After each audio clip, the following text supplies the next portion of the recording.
Did you enjoy your day as a wedding cake bride? Yes. When were you a wedding cake bride? What's that? I'm taking this class, this acting class right now, and it's every Wednesday night, and every 6 weeks we have to do variety night.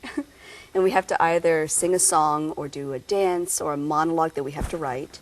So it's basically our interpretation of characters that we want to play that we would never have an opportunity to do. What a great idea. It's, oh God, it's so challenging.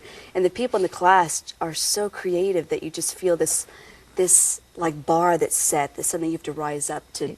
Keep kicking it up. Keep kicking it it up a up. notch, yeah. So there's a theme every now and then, and this was around Valentine's Day. And our teacher, Julie, said that it had to be around love. So you could either be Cupid or Valentine or a character that embraces universal love. So I...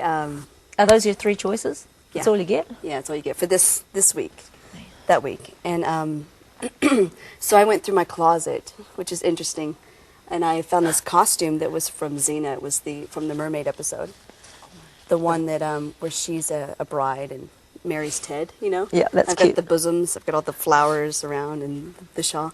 So I found that and I thought, I'm going to be a bride. And I was trying to think, well, what else could be unusual about this? So I decided to make her a little porcelain doll on top of the wedding cake. Do you know what I mean? And actually animate her life. So I made her a French porcelain doll that came from France that has now been brought to America. And she is this muse that the baker uses to create all of his cakes. So that was my monologue of, you know. Anyway, it was funny though, because here was supposed to be about love, you know, and it's supposed to be chirpy and happy. And I was doing it and I kept going, oh my God, this is actually really sad because I'm this inanimate object that cannot be with her love. And it was like, whoa, and it just kept coming over me, and I thought, oh no, it was really interesting. What reaction did the audience have to it? They thought it was very creative, you know. Given that you're saying one thing and feeling something different, what was their reaction? What message were they getting?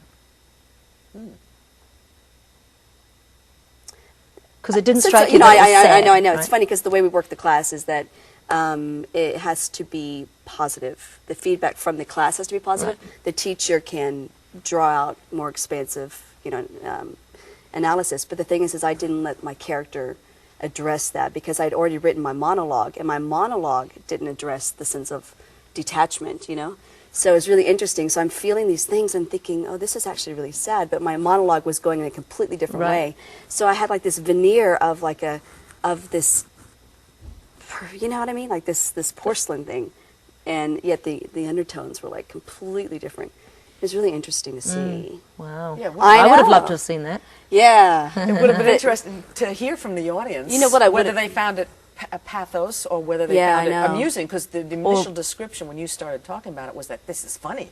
But what's great about this class is it's all about acknowledging that. And if I had just acknowledged it, I could have, you know, since she was sad, maybe she would start crying. You know, actually, I had part of my monologue is that she envisions their wedding. And she talks about, you know, what will happen, the music that'll be playing, and yeah, so I could have done that.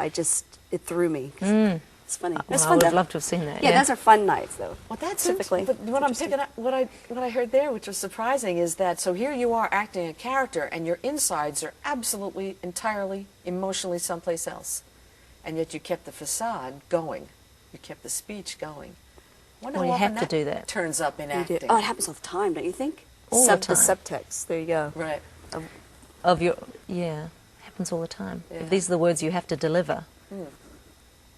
But what you're feeling could be completely different with the other actor. Yeah, what's actually happening. I love those scenes, though. Those are so interesting to watch. It happened recently. Oh, in the movie, the Sean Penn movie, Mystic River. Remember? I don't know if you saw it. Did you see that? No, With Tim Robbins coming up the stairs to his wife. She was great. I forgot her name. Anyway, it's funny because he's talking to her and he's really concerned in the dialogue, but it's actually a really menacing approach to her, and you just sort of feel threatened by her. But his dialogue is completely Threatened different. by her or by him? She was feeling threatened by him. You can see in her face. But his dialogue was, you know, what's wrong with you thinking I'm a bad person? You know, he's very sort of it was a weak dialogue, like he's the victim, yet he was not. He was. Ooh, I know. that was no accident. I know exactly. It was really Yeah. clever directing, and it was really good. And a perfect actor to do it Yeah, on, to use it with. Yeah, It's really yeah. That- And the end of the doll. What does she do at the end? She had a little had some tiny little mariachis that were our Maracas. Miles's. They were like Maracas? Those things that go like this? No, mariachi. You know, the little shake, shake, shake, Oh, yeah, shake. yeah. So I had these tiny ones that Miles used, but I had stuffed him in that great big bra because I had a lot of room. I flicked him out, and so I'm doing a little mariachi dance, and then my You're character. such a nut.